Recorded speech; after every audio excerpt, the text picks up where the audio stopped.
I thought she was joking. We were sitting on the couch on a quiet Sunday evening, the kind of calm moment that usually meant nothing important was about to happen. She had her legs tucked under her, scrolling on her phone, half watching TV. I was replying to a work email. Then she said it. I think we should break up. Just like that, no warning, no emotion, almost casually like she was commenting on the weather. I looked up slowly. What? She didn't look at me. Maybe we need space. Maybe we rushed into this. I don't know. I just think we should break up. Something about her tone felt off. Too calm, too controlled, like she was waiting for a reaction. Fear, begging, drama. But instead, I felt something else. Clarity. Before I tell you what I said next, take a second to subscribe to the channel. Stories like this happen more often than people admit, and you might recognize pieces of your own life in them. I set my laptop aside and looked at her carefully. Okay, I said.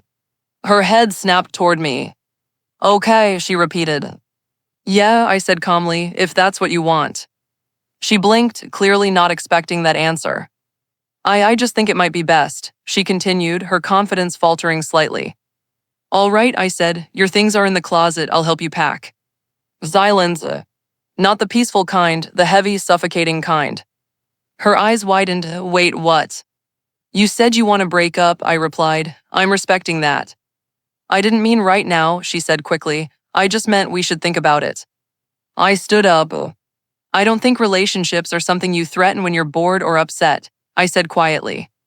Her face changed. The smirk she'd been holding disappeared. I'm not threatening you, she said defensively. Then what are you doing? She opened her mouth, then closed it. Because we both knew. She was testing me. We had been together 3 years. At first, everything felt easy, spontaneous trips, late-night talks, inside jokes. But over time, something shifted. She started needing reassurance constantly. Little dramas, little ultimatums, little emotional storms that required me to prove my love over and over. If I didn't react strongly enough, she'd say I didn't care. If I stayed calm, she'd accuse me of being distant. And somewhere along the way, I stopped recognizing the relationship we once had. I just wanted to see how you'd react, she admitted finally. There it was. Why, I asked. She shrugged, avoiding my eyes, because lately it feels like you don't need me. That sentence hit deeper than the breakup threat. I sat back down across from her. I want you, I said calmly, but I don't need chaos to prove it. Tears welled in her eyes, so you'd really just let me go. If someone tells me they want to leave, I said quietly, I don't chase them, I respect them. She started crying now, real tears, not the dramatic kind. I didn't think you'd say yes. I didn't think you'd say it at all, I replied. If this story is hitting close to home, don't forget to subscribe. Sometimes hearing the truth from someone else helps you see your own situation more clearly. We sat in silence for a long time. Finally, she whispered, I don't actually want to break up. I believed her. But something had changed. Because the moment someone introduces leaving as a weapon, the relationship stops feeling safe. Why did you say it? I asked. She wiped her eyes. Because I wanted to feel important. I wanted to know you, fight for me. I nodded slowly. I fight for you every day, I said. I just don't fight against you. She looked confused. Showing up, supporting you, being loyal, planning a future, that's fighting, I continued. Threatening to leave isn't love, it's control. She stared at me like she was seeing a stranger. I thought you'd panic, she said softly. I used to, I admitted. And that was the truth. Earlier in our relationship, I would have begged, apologized for things I didn't do, promised to change just to keep the peace. But somewhere along the way, I realized something important. Love that depends on fear isn't love. It's leverage. I don't want to lose you, she said, reaching for my hand. I didn't pull away, but I didn't squeeze back either. Then don't treat me like something you can discard to prove a point, I said gently. Her shoulders shook as she cried. I'm sorry. I believed that too. But apologies don't erase what you learn about someone in moments like that. Over the next few weeks, she tried hard, kinder words, more appreciation, less drama. For a while, it felt like things were getting better. But something inside me stayed cautious. Because once someone shows they're willing to walk away to control you, you never forget it. One evening, she asked quietly, do you still love me? Yes, I said honestly. Then why do you feel so far away? I took a deep breath.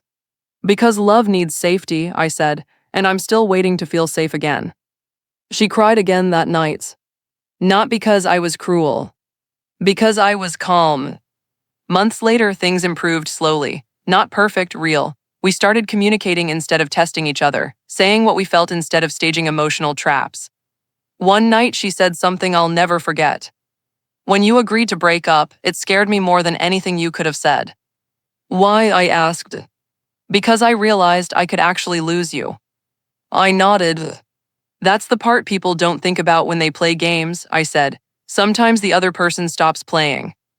If you've ever been in a relationship where love was tested instead of trusted, subscribe now. You're not alone, and stories like this might help you protect your heart next time. Years from now, when we talk about that moment, she calls it the night everything almost ended. I call it the night everything became honest. Because for the first time, she saw that I wasn't staying out of fear, I was staying out of choice. And choices can change. The truth is, I didn't shock her by agreeing to break up. I shocked her because she realized I valued my peace more than the drama she thought kept us together. Love doesn't grow stronger when you threaten to leave. It grows stronger when both people know they don't have to. That night, she learned something. And so did I. She learned that testing love can destroy it. I learned that real love doesn't beg to be chosen. It quietly walks away if it has to. And maybe that's why she never used the word break up as a weapon again. Because she finally understood that one day. I might say okay and mean it.